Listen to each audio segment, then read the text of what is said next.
First and foremost, I want to give all praise, honor, and glory to Yahweh, Ba'ashem Yahushai, Ba'ashem Kakudash. Yahweh is who this world ignorantly calls God. Yahushai is who this world ignorantly calls Jesus. Ba'ashem means in the name, Rakah means spirit, and Kodash means holy. And that's on the Paleo Hebrew. I also want to give double honors to the elder bishops and apostles of Great Millstone that taught me this truth. In today's video, I wanted to go into how the Most High hates Edomites. Okay, and this is a video inspired by camp the other day when, it has to have been some Edomites that said this, but they passed by and they didn't really say nothing, but as soon as they got in their car, they screamed and said, Jesus Christ also loves white people, which he does, right? But Yahushua doesn't. And that's something that a lot of people find difficult to understand is, yes, you're God of Jesus Christ, blonde hair, blue eyes. That comes with a whole different doctrine. That comes with a whole different idea. That's another God, okay, compared to what the Bible actually talks about. What the Son of the Most High is, how he looks, and what he's coming to do.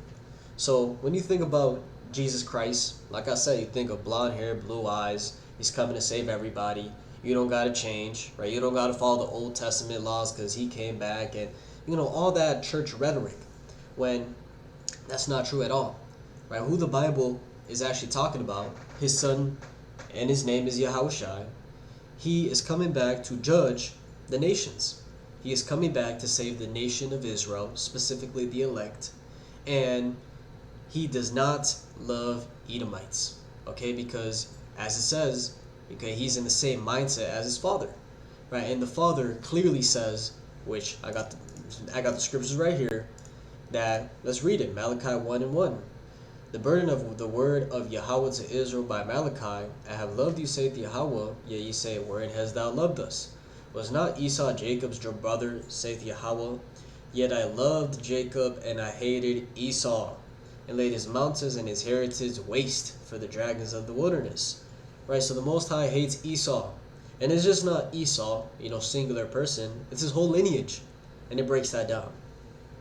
It says, whereas Edom saith, we are impoverished, but we will return and build the desolate places.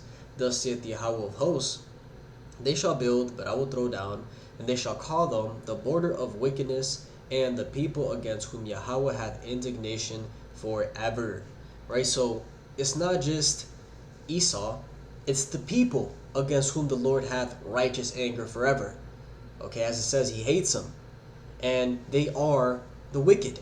As it says, the border of wickedness. So, the Most High hasn't changed. And the reason we know that is because it says he doesn't change. In Malachi chapter 3 and verse 6, for I am Yahweh, I change not. Therefore, ye sons of Jacob are not consumed. Right? The Israelites are not a completely destroyed, cast away fully. Right? We now have a way back to the Father through the Son, Yahushua. And the reason that happened is because the Most High doesn't change. You remember the promise he made towards Abraham, Isaac, and Jacob, how he was going to make us a nation of kings, priests, and bring us back to the Holy Land. And he is going to deliver on that promise.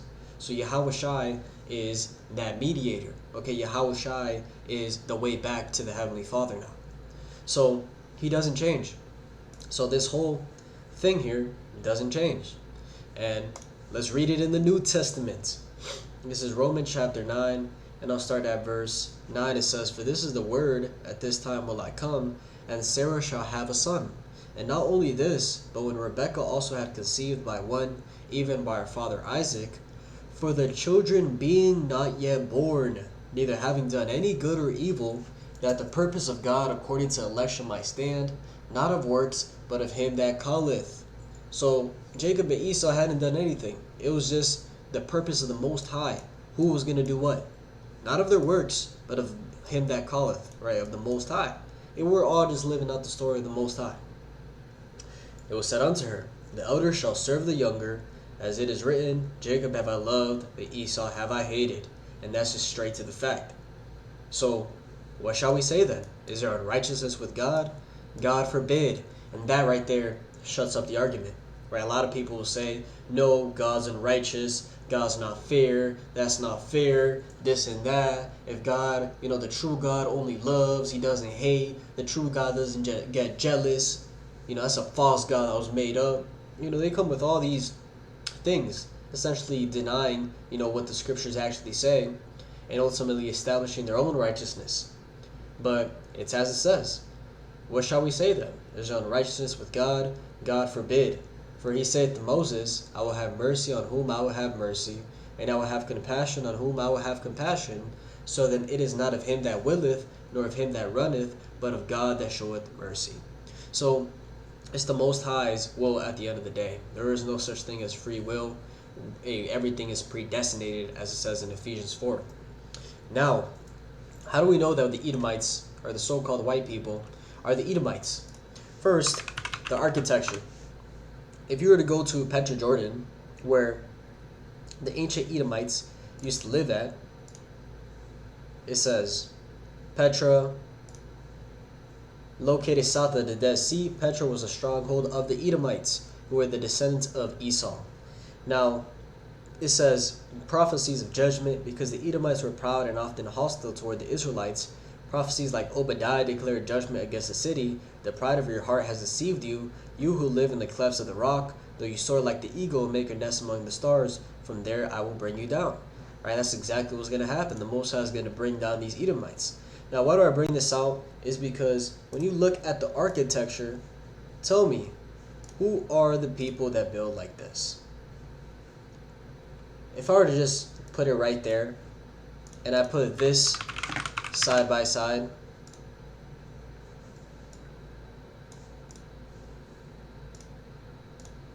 those are the people. The people that rule today are the only people that build like this. Columns and triangle top. And these are the Edomites. Okay? Architecture proves that. Now another point. Let's hit it from a prophetic standpoint. Let's go to 2 Ezra 6 and 9.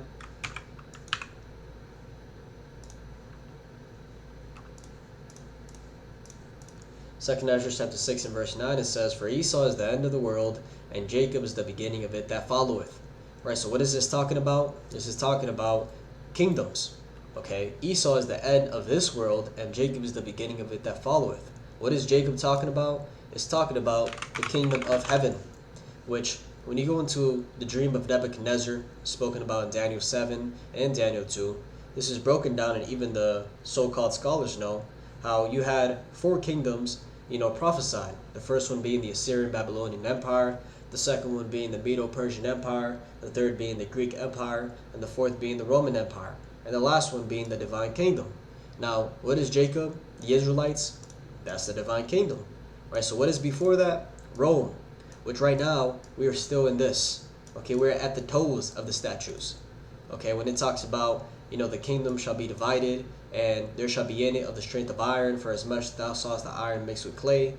Right, so the iron mixed with clay is going into, the whole NATO and EU, America system. How you have nations that are strong, being that iron, but it's also mixed with clay. Weaker nations, but they're all part of the toes. They're all together. So we're still in this right now. America is the reborn Roman Empire, and is brought back by America, NATO, and EU. Okay, that collective. So, putting it together, Esau is the end of the world, and Jacob is the beginning of it that followeth. Before the Israelites ruled, the last kingdom to rule would be the Edomites. And who is ruling right now? Look at the back of the dollar. What is the world reserve currency? And there you have it. So, this is just going back to the basics, because, a lot of people get emotional about these scriptures when it says it clearly. It says it clearly what's going to happen. Let's read. Obadiah chapter 1 and verse 8, it says, Shall I not in that day, saith Yahweh, even destroy the wise men out of Edom, and understanding out of the mouth of Esau? And thy mighty men, O Teman, shall be dismayed to the end, that every one of the mouth of Esau may be cut off by slaughter. For thy violence against thy brother Jacob, shame shall cover thee, and thou shalt be cut off forever. Right, so what these Edomites did to the Israelites, the so-called Latinos, Negroes, and Native Americans as a collective, they're going to have to pay. right? And I believe it says it in Jeremiah 30 and Jeremiah 50.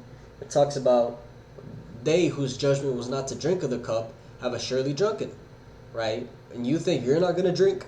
What is that talking about? That's talking about, the cup is talking about slavery, right? And those that were not supposed to drink of the cup is talking about the Israelites. But we went through the slavery. We drank of the cup surely. So it's saying, if my people went through it, you think you Edomites are not going to go through it? And that's the point, is that they are going to go through it. So, as it says, for thy violence against thy brother Jacob, shame shall cover thee, and thou shalt be cut off forever. Right? After those 1,000 years of slavery in the kingdom that all nations are going to partake in, okay, the other nations are going to be able to do their own thing, have their own kingdoms in righteousness, of course. But the Edomites are going to be done away with forever. Let's read it. Obadiah 1 and 18. And the house of Jacob shall be a fire, and the house of Joseph a flame, and the house of Esau for stubble. And they shall kindle in them and devour them, and there shall not be any remaining of the house of Esau, for Yahweh hath spoken it. And that's very clear to the point. This is a kingdom scripture, the day of the Lord and the future. So, if the Edomites are not the so-called white man, the so-called white people, who is? Because someone is going to be completely extinguished, thus saith the Lord.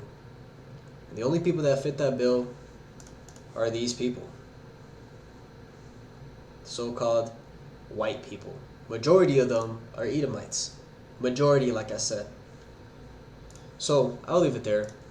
Hopefully this is edifying. With that, I want to give all praise, honor, and glory to Yahweh, Ba'ashem Yahushua, Ba'ashem Rakakudash. Double honors to the elder bishops and apostles of Great Millstone that taught me the truth. Shalom to you, like Shalom.